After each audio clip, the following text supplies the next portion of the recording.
We're keeping Christmas small this year, Mom. Just immediate family. I held the phone against my ear, trying to make sense of his words. Immediate family. And yet I was hearing this, alone, in my kitchen, with a cooling cup of Earl Grey beside me.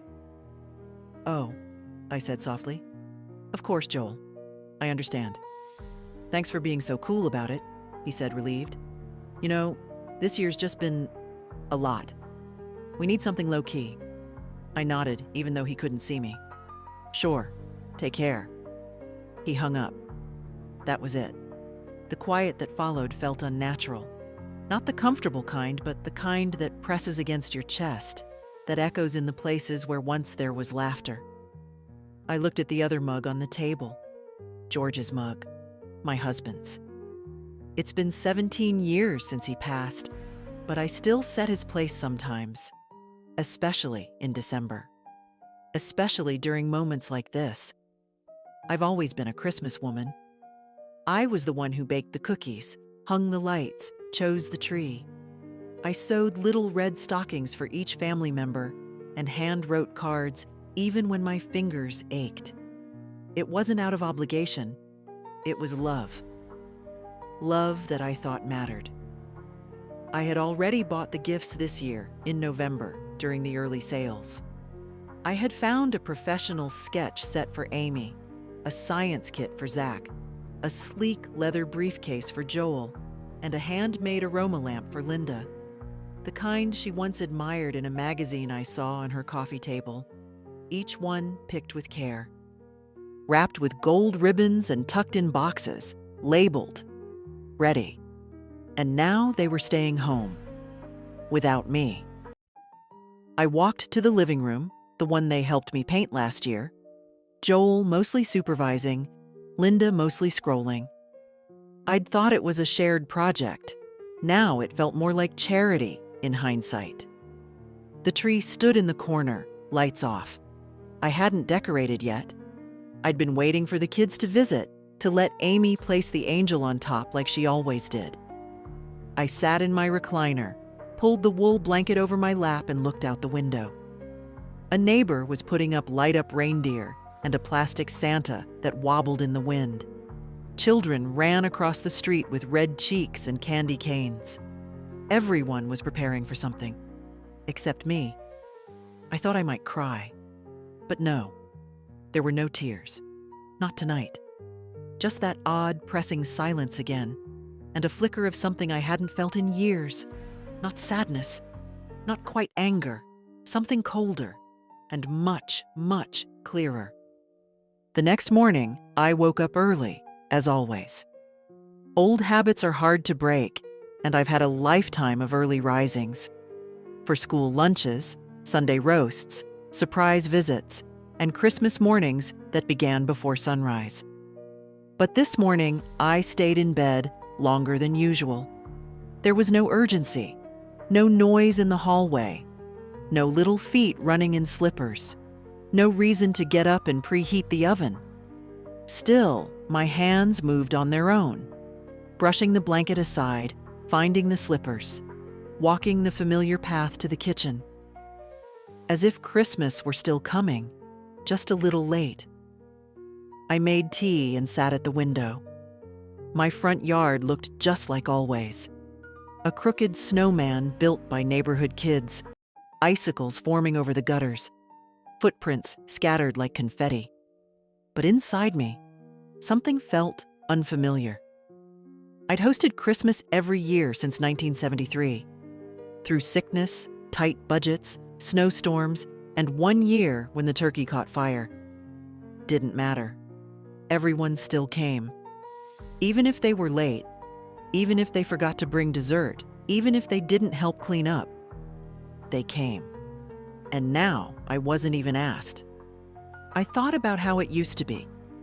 Joel would arrive first, always early, always checking if the parking was clear. Linda came later, arms full of gifts that looked like they came from catalogs, always wrapped in gold and navy, not a speck of red in sight. Amy and Zach would come running in, eyes wide, asking if the stockings were up. if the cinnamon rolls were warm. I still remember the way Amy used to lean into me when we read The Night Before Christmas together. I remember Zach's squeals when he opened his first bike. But those memories felt distant now, like someone else's family, like a movie I'd once watched and forgotten. The house was too quiet. Even the refrigerator's hum seemed louder. I glanced at the hallway. The guest room door was closed. The same guest room Joel had insisted I keep ready. In case we want to stay over sometime, Mom.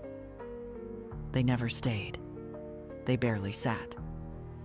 It hit me all at once how the visits had become shorter each year. At first, they'd spend full days, then it was lunch, then just dropping by, then not at all. The last few Christmases, I was the one driving across town. I'd sit politely in their pristine kitchen, hand over my carefully chosen gifts, and watch as they unwrapped them without really seeing them. Linda always smiled, always said thank you, but her eyes were elsewhere. Joel checked his phone between bites. Amy and Zach were glued to their screens. One year, I made an old family recipe, meat pies my mother used to bake.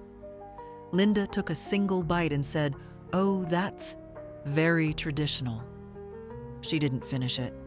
I told myself it was fine, that times were changing, that kids didn't understand home-cooked meals or hand-knit scarves. But now I saw it for what it was. Distance. Not physical, emotional.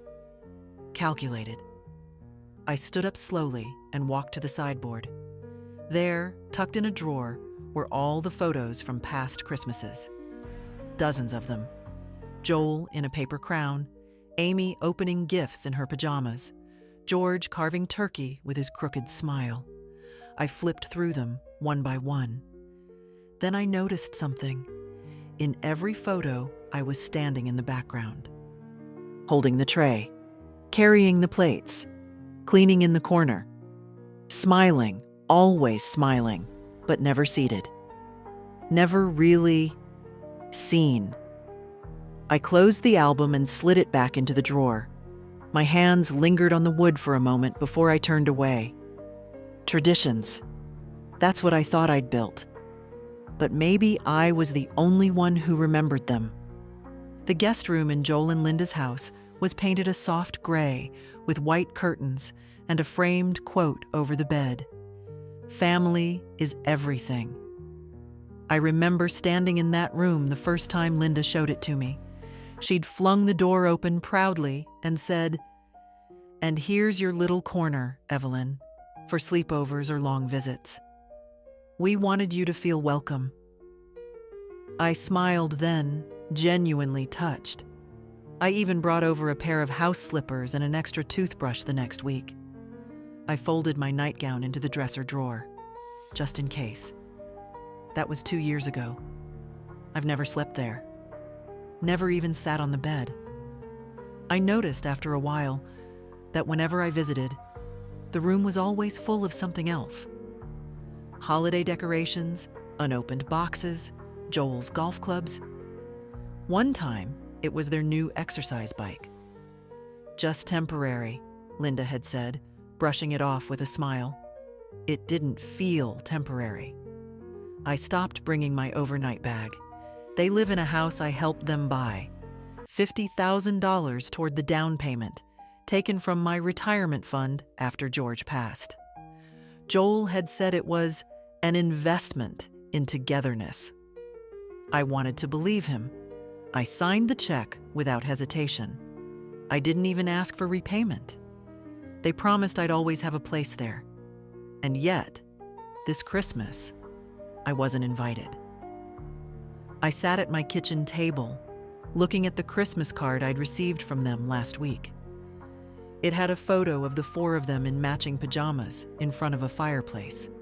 Not mine. Linda's calligraphy said, "Wishing you a warm and joyful holiday season." No invitation. No mention of dinner. Just warm wishes from afar. I flipped it over. Blank on the back. I thought about the first house Joel and Linda bought.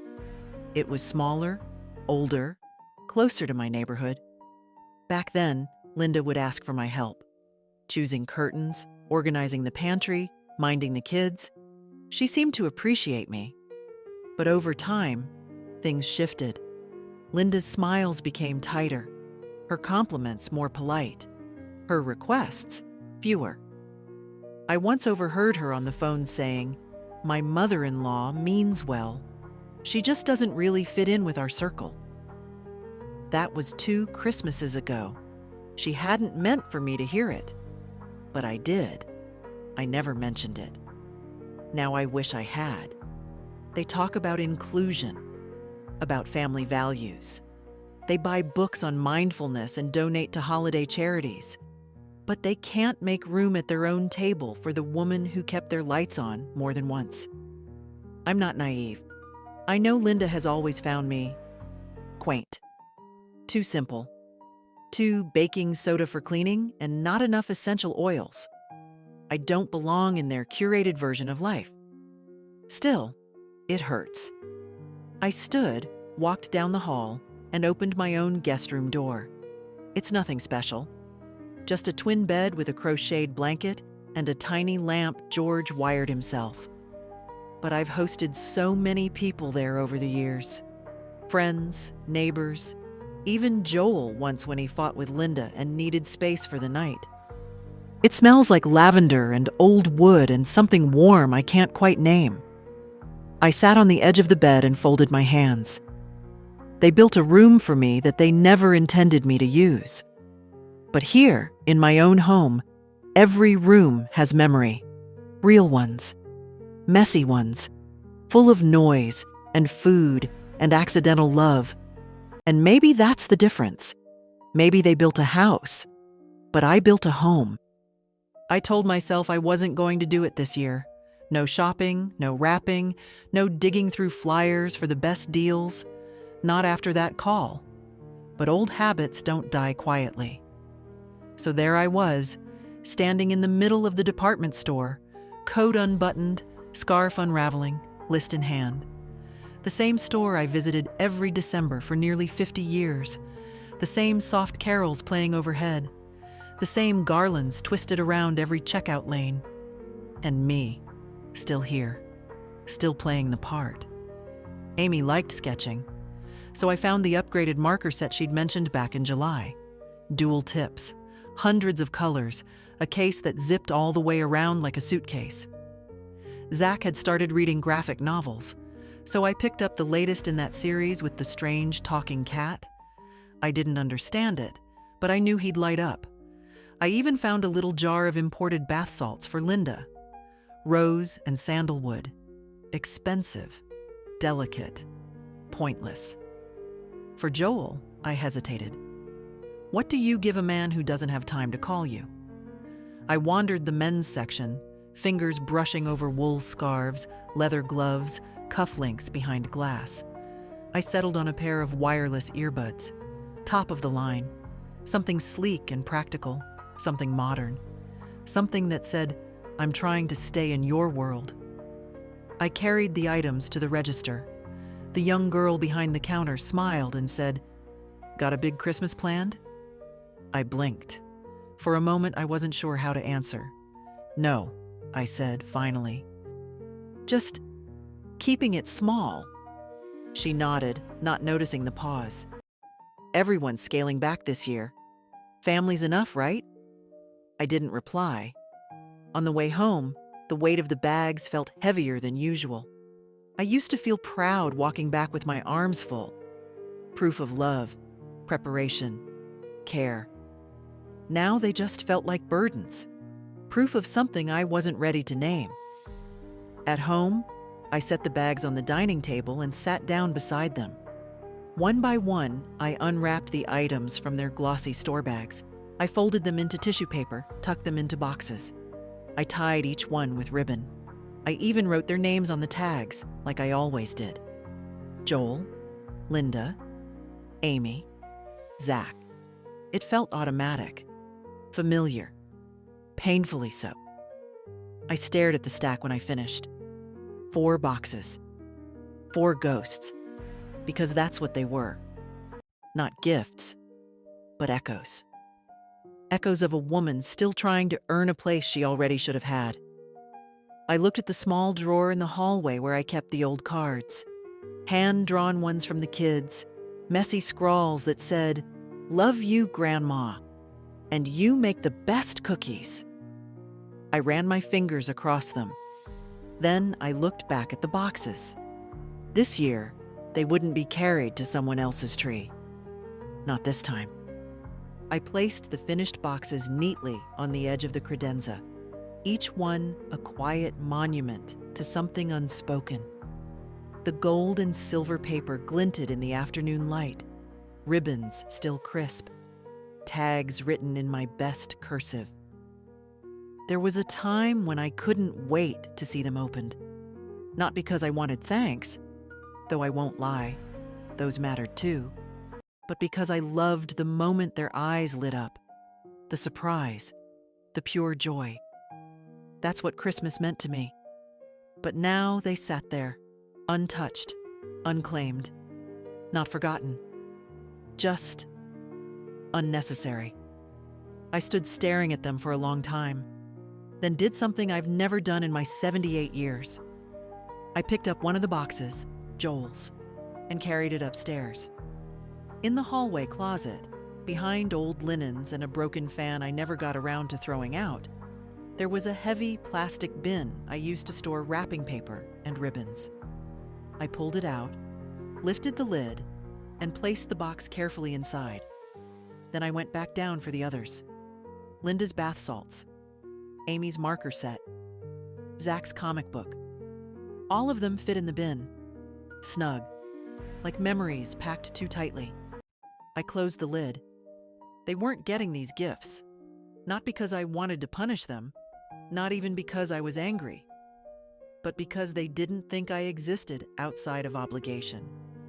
They'd built a life where I was a convenience, something to call upon when the roof leaked or the babysitter canceled, but not someone you miss, not someone you make room for. And this year, they'd made that painfully clear. We're keeping Christmas small this year, just immediate family. That sentence wouldn't leave me. Not the words, exactly, but the way he'd said them, casual, rehearsed, as if he'd been preparing it, as if he knew I might be hurt, but hoped that saying it kindly would somehow make it fine.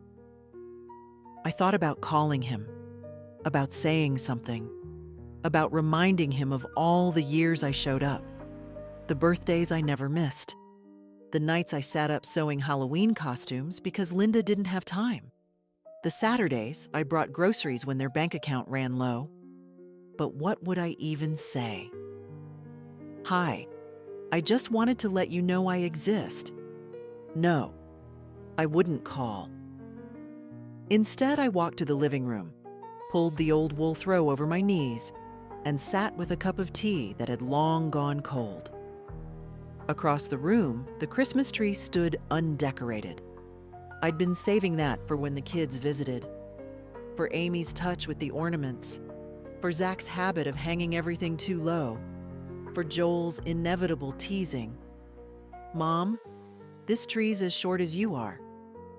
But there wouldn't be any visits, not this year, so the tree would stay bare. Maybe that was better anyway. I took a sip of the cold tea and let the silence fill the space where joy used to live. There was no sadness, not really. It was something else, a settling, like dust after the wind. Every year, without fail, there was a card. Sometimes late, sometimes smudged, but always there. A folded square with glitter that stuck to your fingers, a scripted "Merry Christmas, Mom" across the front, and something scribbled inside. Even when the words were impersonal, "Hope you're well, love, Joel and family," I kept them. I have a drawer full of them, tucked beneath old bills and recipe clippings. This year, the mailbox stayed empty. Well, not completely. The usual flyers came, all bold letters and discounts. 40% off turkey roasts, Last-minute stocking stuffers. A local politician sent a folded sheet with a photo of his smiling family in matching sweaters. I stood at the counter sorting through it, half expecting something to slip out. An envelope addressed in Linda's neat handwriting, or one of Amy's sticker-covered creations. But there was nothing. I turned the stack over, checked again. Just junk. I looked at the calendar. December 22nd. Too late for postal delays. Too soon to pretend they hadn't simply forgotten or ignored. I carried the stack to the recycling bin and stood with my hand over the lid. Then I paused, pulled out the card from the councilman, and ripped it down the center. It wasn't his fault, of course, but something in me needed the sound, that soft tearing of paper that felt like acknowledgement, like proof that something, somewhere, had snapped. The worst part wasn't the silence. I've lived with silence. I sleep in it. I wake up to it. No, the worst part was the clarity. They hadn't forgotten the card. They had decided it wasn't needed. I made a sandwich I didn't want and sat down at the kitchen table. The tree still stood undecorated in the corner of the living room. The smell of pine barely clung to the air anymore. I took a bite of the sandwich and stared at the wall. A faded painting of a barn in winter hung there. George had found it at a garage sale 30 years ago. He used to say it reminded him of his grandfather's land, though he'd never actually been there. "I just know," he said once, "that it felt like this." That's what memory does. It fills in the blanks, makes you believe in something solid that maybe never was. I'd been filling in blanks for years, giving Joel the benefit of the doubt, telling myself Linda meant well, believing the kids were just shy, just busy, just teenagers. But a forgotten card says more than 1,000 explanations. It says, "You weren't even a thought." I looked out the window. The neighbor's inflatable Santa had collapsed sideways during the night. It lay slumped against the snow, face pressed into the lawn. I thought, absurdly, same. I set my sandwich down, half eaten, and got up. In the hall closet, I pulled out the old photo box, not the albums. Those were curated. This one was different. It held the unchosen moments, stray snapshots, blurry images, pictures that never made it to frames. I sifted through them, fingers grazing corners, pausing when I reached one from 1996. Joel holding baby Amy in a ridiculous red onesie, both of them laughing at something off camera. I had taken that photo. I remember it clearly. They'd been staying with me for a week that Christmas, Joel between jobs, money tight. I cooked every day, watched Amy so they could rest. We wrapped secondhand toys together and made them feel like treasures. No one remembers that now.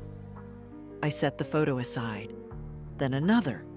Joel at 16, standing beside the first car I helped him buy. I co-signed the loan when George said we couldn't afford it. I made the payments when Joel forgot. That car was wrecked within the year. Then the wedding photo. I paid for the cake. Then the hospital photo.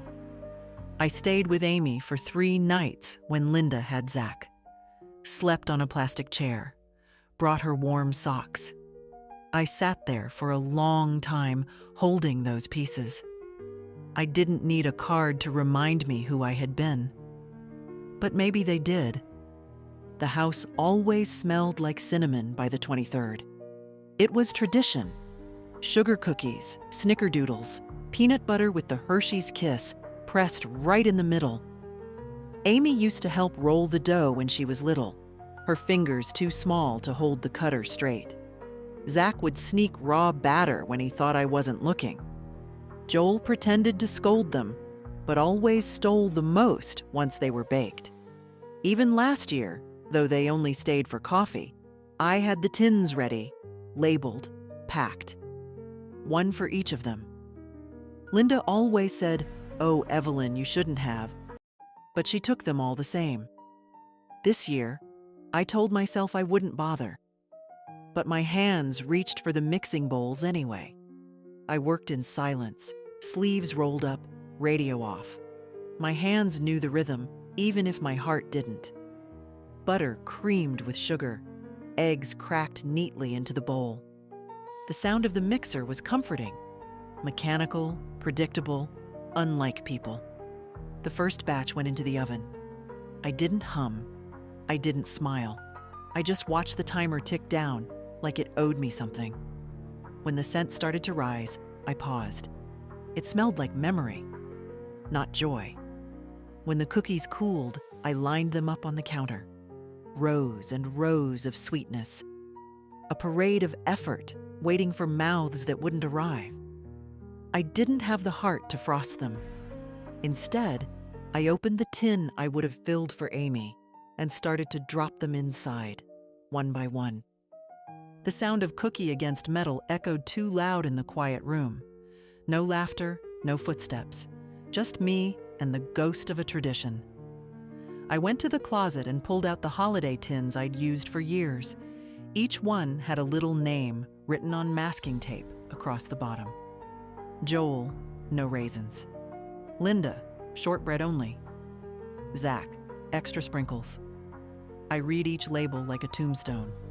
Then I peeled them off. The tape came off clean, like it had been waiting to let go. I lined the tins on the table, not with cookies, just as they were. Empty. Hollow. I stood there a long time, then took a slow breath and did something that surprised me. I opened the back door and stepped outside.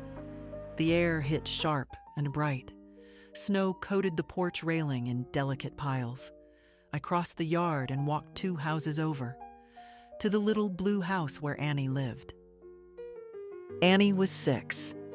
Her mother, Molly, had moved in during the spring after leaving a bad marriage. We'd talked over fences, swapped garden tips. I'd watched Annie chase fireflies in the summer dusk. She'd returned one of my pie dishes last week, carefully washed, with a folded note that said, "Thank you for being kind to us." I knocked on their door, still holding the tin. Molly opened, eyebrows raised in surprise. "Evelyn? Hi, sweetheart. I baked too much. Thought you and Annie might enjoy some." Her face softened. "That's very sweet of you. Annie's just in the back, watching those old claymation specials." I smiled, and something warm cracked through the cold shell around my chest. "I used to make these for my grandkids," I said simply. Molly hesitated, then stepped aside. "Come in, if you want." I didn't expect that, but I stepped inside. The house smelled like vanilla candles and popcorn. Cozy. Lived in. A little cluttered. Annie looked up from the couch and waved. "Hi, Miss Evelyn." "Hi, sweetheart." She rushed over, already peeking into the tin. "Oh, did you make snickerdoodles again?" "I did," I said, smiling despite myself. "Just for you." She grinned, already reaching for one. Molly caught my eye and said softly, "You don't have to be alone, you know." I blinked, then shook my head, just once. "I think I've been alone longer than I realized."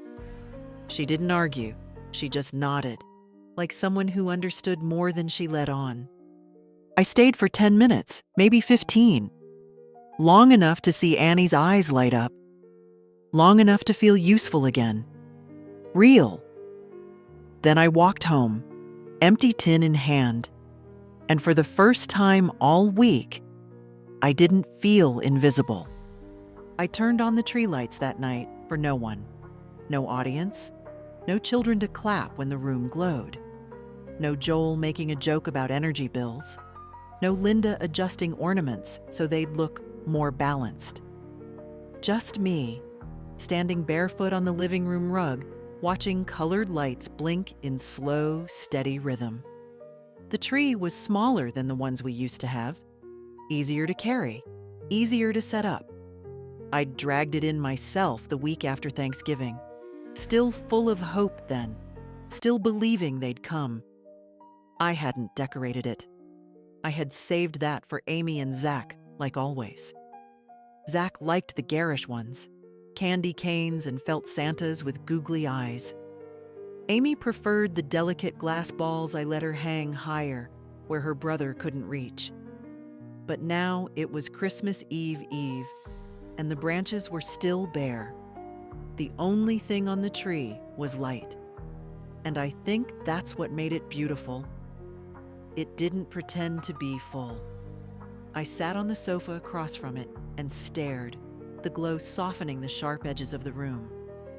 I could see the reflection of the lights in the window. 2 trees now, one inside, one ghosting the glass. George used to say a tree should tell a story. Ours always did. Not a perfect one.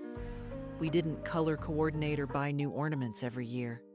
We used what we had: popsicle stick stars, paper angels yellowed with time, a crocheted snowflake I never quite finished. He'd lift Joel up when he was small to place the topper. Later, Joel would lift Amy. It was always a family moment, a ritual. I didn't know then it was something you could lose. I looked at the box of ornaments still sitting unopened by the fireplace. I thought, briefly, of pulling them out, of finishing what we always started. But it didn't feel right anymore. Not because I was angry, because it would have been pretending. Pretending this was still a house waiting for someone. Pretending they might walk through the door, cheeks flushed, arms full of gifts, saying, "Sorry we're late, Mom." They weren't coming. And this tree didn't need anything else. It wasn't empty. It was honest. I poured a small glass of brandy, the bottle I kept in the back of the pantry for special occasions, though I hadn't opened it since George passed, and toasted the tree. "To quiet truths," I whispered. The glass clinked against itself. Then I stood and walked to the mantel. There, among old photos and knickknacks, was the framed picture of George and me on our last Christmas together. He wore that ugly green sweater Amy had picked out. I wore a Santa brooch he always said made me look dangerously festive. We looked tired, but we were smiling.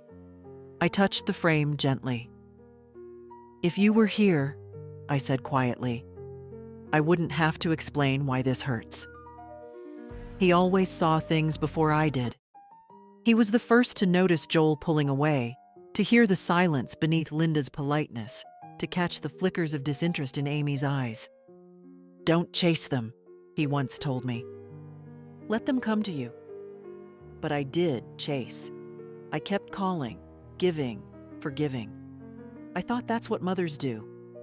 Maybe it is. But there comes a day when you look at a bare tree and realize it's still standing, even without the ornaments, even without the noise.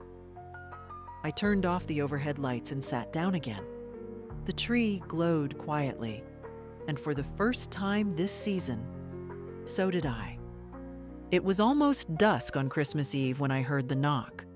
Not loud, hesitant, like whoever it was hadn't made up their mind about being there. I wasn't expecting anyone, certainly not family. I paused in the hallway, uncertain. A small part of me hoped, absurdly, that it was Joel, that he'd come with some apology, some warm excuse, a peace offering of words too late but still welcome. But when I opened the door, it wasn't Joel. It was Annie, the neighbor's daughter. 6 years old, bundled in a purple puffer jacket with one mitten missing. She was holding a pie dish in both hands, wobbling slightly under its weight. "Hi, Miss Evelyn," she said. "Mom said to bring this back." I blinked. The dish I'd sent over with cookies days ago. I'd forgotten all about it. "Thank you, sweetheart," I said, reaching for it. "Did you have a nice Christmas Eve?" She nodded. "We made lasagna and watched a movie where a dog saves Santa. I liked it. There were a lot of snow explosions." I smiled, picturing it. Sounds exciting. She hesitated, glancing behind her toward the street, where Molly's car idled. The headlights glowed through the light snowfall. Then Annie looked back at me, her voice smaller now. Mom said I could ask if you wanted to come over for cocoa. I felt something catch in my throat. Cocoa. Not an invitation wrapped in pity. Just cocoa. Simple. Warm. A door not closing. I looked past her to Molly, who lifted a hand in a gentle wave, her expression open but not pushing. Just an offer. Just grace. I think I'll stay in tonight, I said softly, touching Annie's arm. But thank you, love. That means a lot. Annie nodded solemnly. Okay, Mom says you're the best baker on the street. I chuckled. She hasn't tried my lemon squares yet. Maybe next time? She asked, already stepping backward. Maybe next time. I watched her skip down the walkway, the empty pie dish still warm in my hands. When I stepped back inside, the quiet greeted me again, but it felt different this time. Less like loneliness, more like a pause, a deep breath. I carried the dish into the kitchen and set it on the counter. Then, without really planning to, I opened the pantry and pulled down the good cocoa, the kind I saved for guests who didn't come. I poured milk into a pan and let it warm, added cinnamon, a touch of vanilla. While it simmered, I reached for one of the tins I hadn't filled. This one hadn't been labeled. It didn't need a name. I placed a few cookies inside and snapped the lid shut. Back in the living room, I settled into my chair by the window with the cocoa and a cookie. Outside, lights twinkled on porches. Cars crawled through the snow with muffled music leaking from their windows. Everyone was going somewhere. And me? I wasn't. Not this year. But I wasn't waiting anymore either. The knock at the door hadn't been the one I expected. But maybe it was the one I needed. Christmas morning came quietly. No rush of footsteps. No sleepy children dragging pillows into the living room. No rustle of wrapping paper or coffee brewing for guests. Just the slow creak of old floorboards and the soft hum of the radiator. I sat in my kitchen robe, hands wrapped around a second cup of tea, staring at the pine tree in the corner. Still undecorated. Still beautiful in its own quiet way. I'd never had a Christmas like this. Never spent one alone. Not really. But I didn't feel empty. I felt clear. After breakfast, I walked to the side drawer in the hallway, the one George used to call my command center. Bills, documents, receipts, all carefully filed in manila folders. I pulled out the one labeled Family Finances. There it was. Every check I'd written over the years, the mortgage down payment, the private school fees, the new SUV Linda insisted was safer for snowy roads, grocery loans that were never paid back, short-term emergencies that turned into long-term patterns. Joel had power of attorney over one of my smaller accounts, just in case, I'd told myself, in case of an emergency, in case something happened to me. Turns out something had. I dialed the bank. A cheerful young man answered. Good morning and Merry Christmas. This is Evan from First Horizon Bank. How can I help you today? Merry Christmas, Evan. My name is Evelyn Parker. I'd like to make some changes to my accounts. Of course, Mrs. Parker. I'll just need to verify your identity first. We went through the motions. Address, birth date, last 4 of my social. Once verified, I didn't hesitate. I want to cancel all automatic payments and scheduled transfers associated with my son, Joel Parker, or any accounts bearing his name or access. There was a pause on the line. I imagined Evan blinking at his screen. Understood, Mrs. Parker. I do see some active links. Would you like me to deactivate the power of attorney as well? Yes, I said. Effective immediately. Another pause. Then typing. It's done.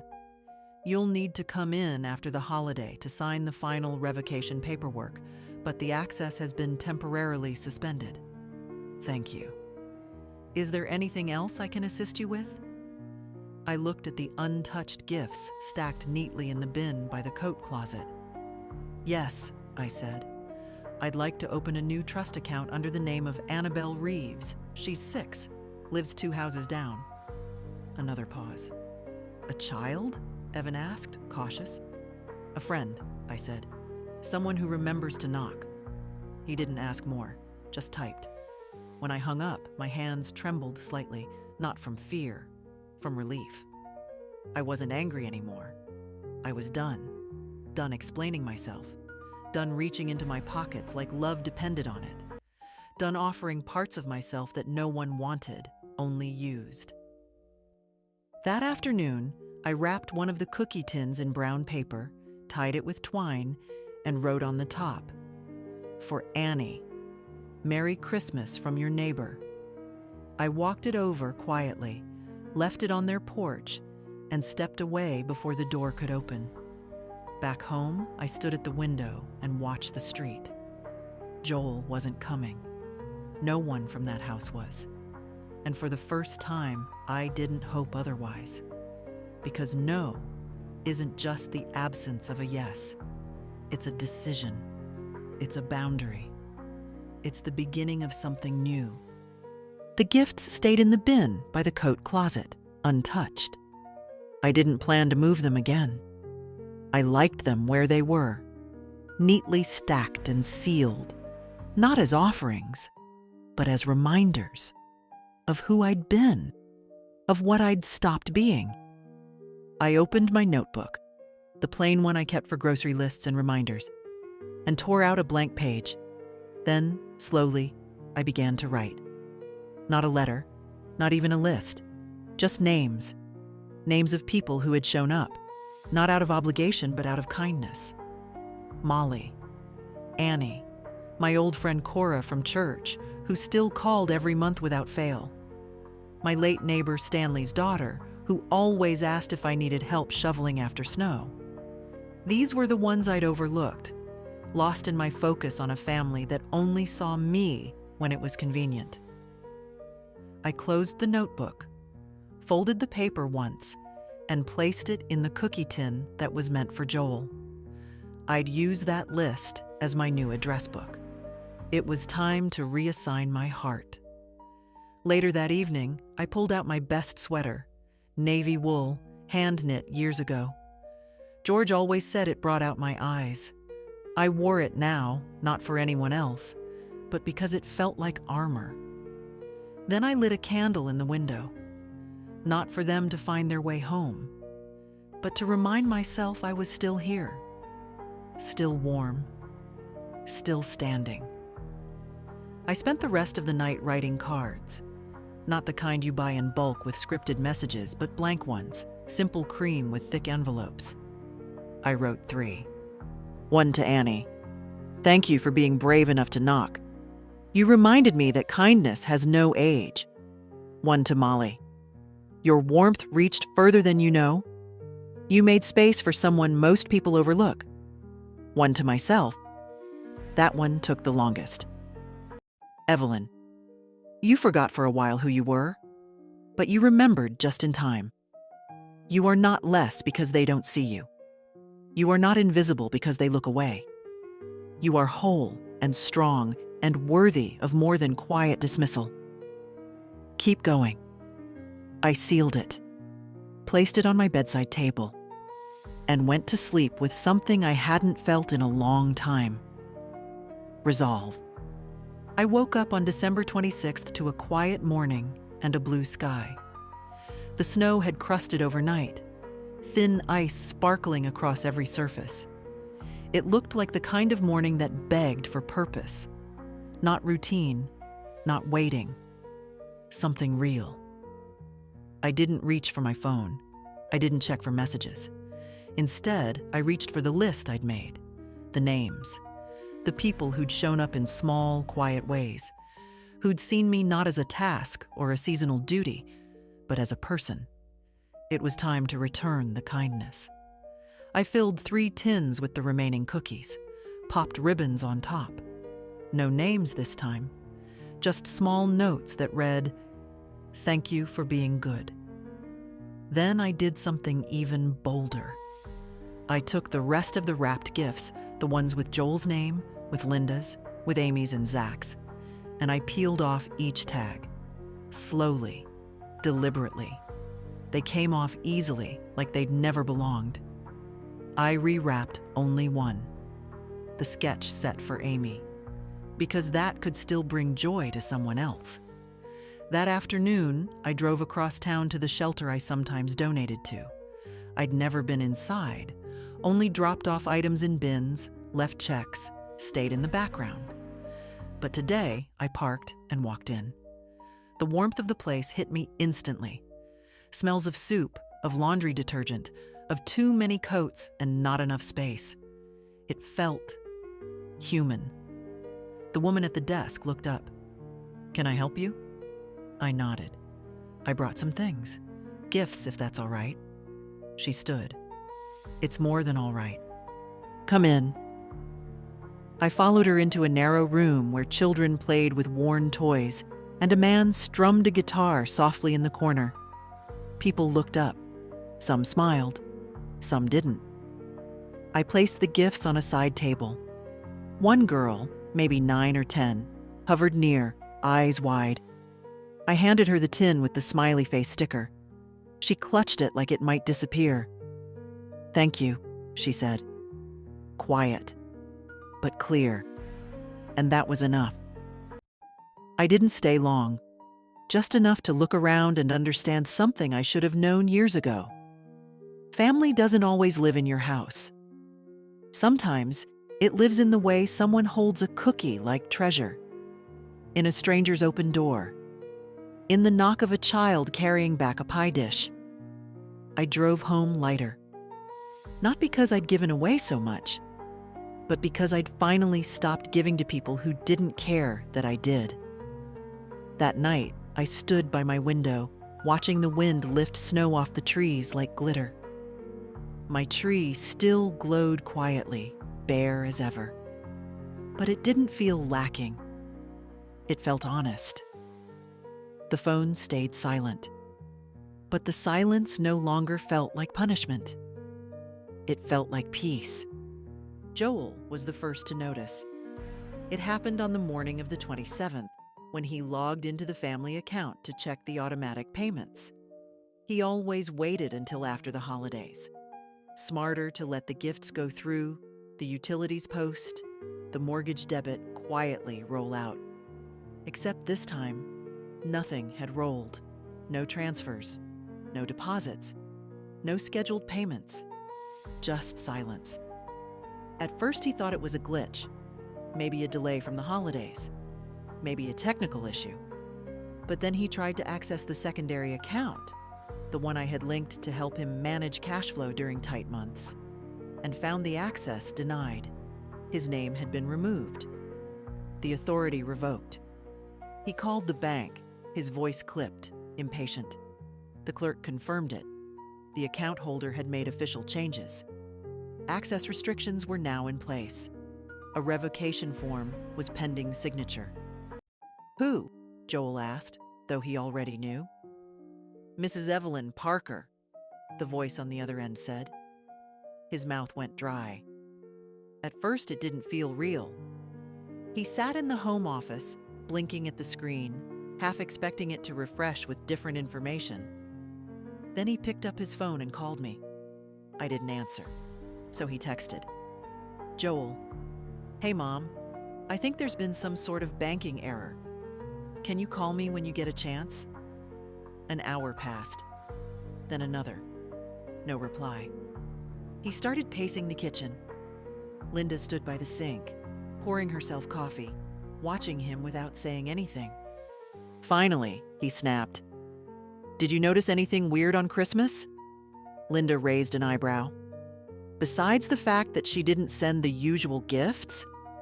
He turned to her. Exactly. Nothing. Not a card, not cookies, not a single thing. Linda shrugged. Maybe she's finally pulling back. I mean, you did say we wanted space. He stared at her. She kept stirring her coffee. And what about the fact that she didn't call once? He asked, voice rising. Didn't even text the kids? Linda exhaled slowly. Joel, you told her we were keeping it small. Immediate family. She is immediate family, he snapped. Linda didn't reply. At that moment, Amy walked into the kitchen. Mom? Dad? She asked. Did Grandma send presents this year? They both looked at her. No, Joel said. Not this time. Amy hesitated. I thought she always did. Linda gave her daughter a tight smile. People change, sweetheart. Maybe she's tired. Zach appeared in the doorway. But she sent cookies last year. Did she get sick or something?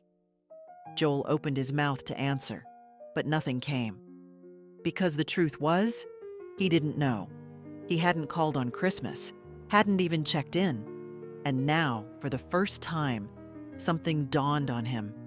She hadn't forgotten them. She had chosen not to be there.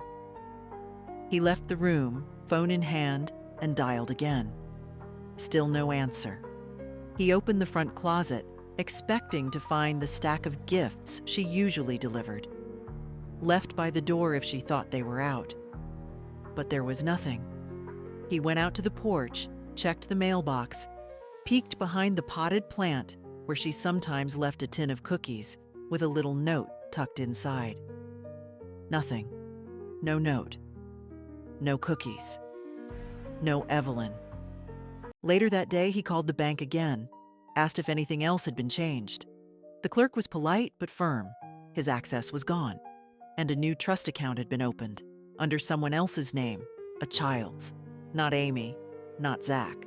Someone he didn't know. That evening, he sat on the edge of the bed, staring at the carpet while Linda brushed her hair in the mirror. She's really done with us, he said quietly. Linda stopped brushing. She cut us off. Still, she said nothing. And that, Joel realized, was as close to a confession as he would get. The phone rang just after noon. I saw his name light up on the screen. Joel, my son. My boy who used to sleep with one foot out of the covers, who once cried because he thought he'd hurt a ladybug. The same boy who now only remembered me when something stopped working. I didn't answer. The ringing echoed through the room like a challenge.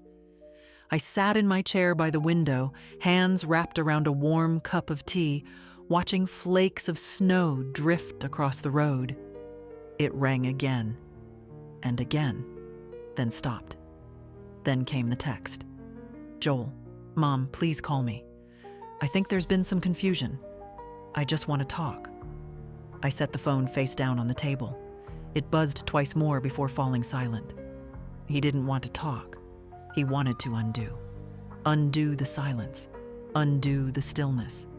Undo the decision that finally said, no more. I understood his confusion. For so long I had been reliable. Not in the good sense, but in the taken for granted one.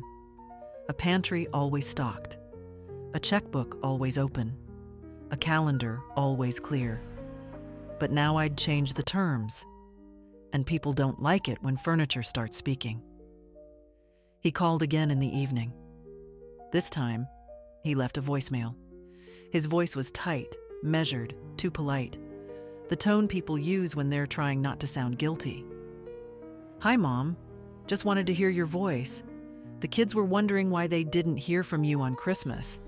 I told them you probably got busy, or maybe your phone was off. Anyway, give me a call when you get a minute. We missed you.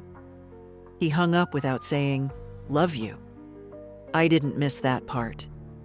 I sat in the dim light of the living room, staring at the glowing tree, now slightly wilting but still holding itself with quiet dignity.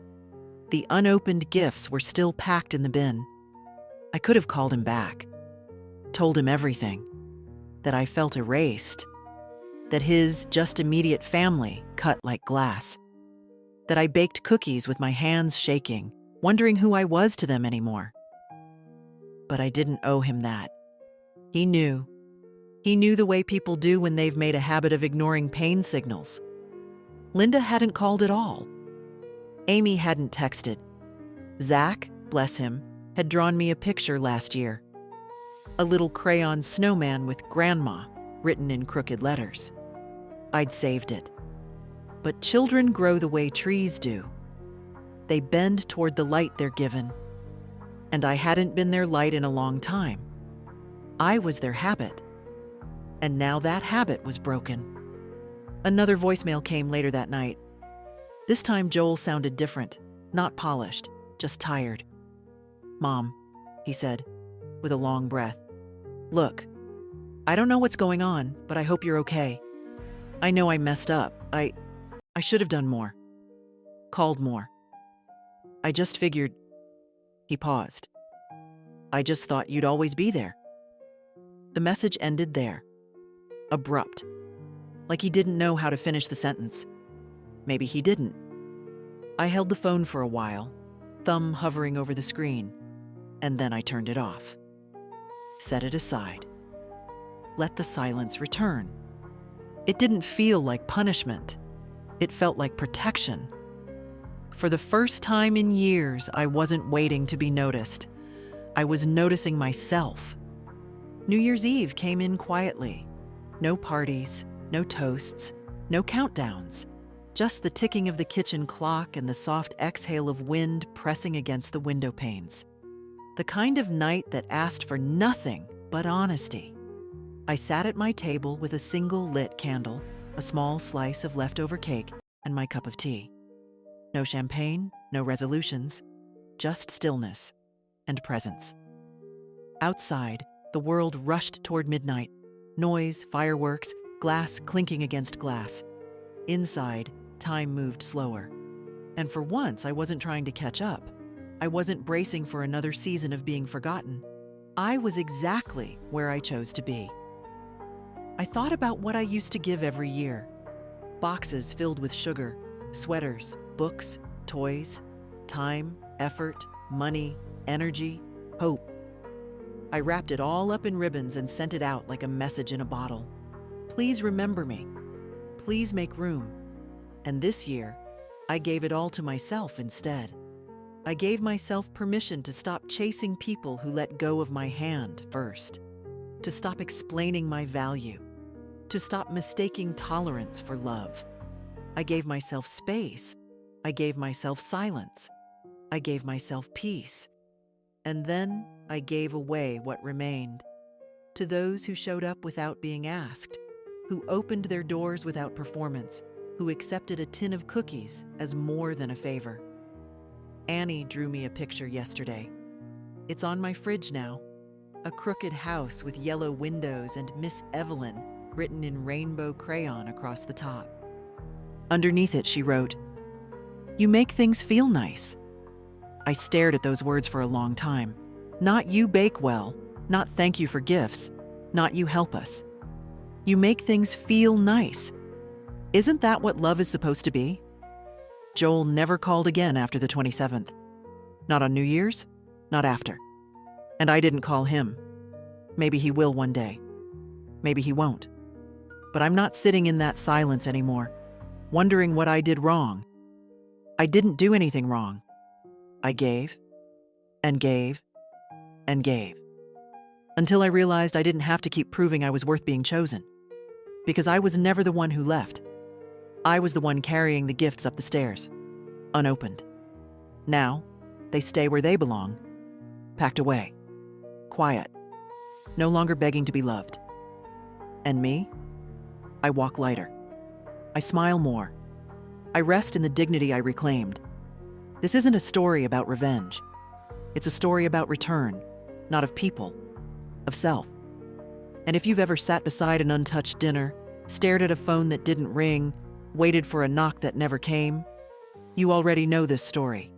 You already carry the ending in your chest. You don't need to be chosen to matter. You don't need permission to stop giving to those who won't see you. You are not a backup plan, not a seasonal accessory, not someone's convenience. You are the whole thing, the home, the light, the gift. If this story found something in you, a memory, a sigh, a strength, then share it. Not for me, for the others still sitting with wrapped gifts and unanswered calls. Let them know they're not alone. Let them know it's never too late to choose yourself.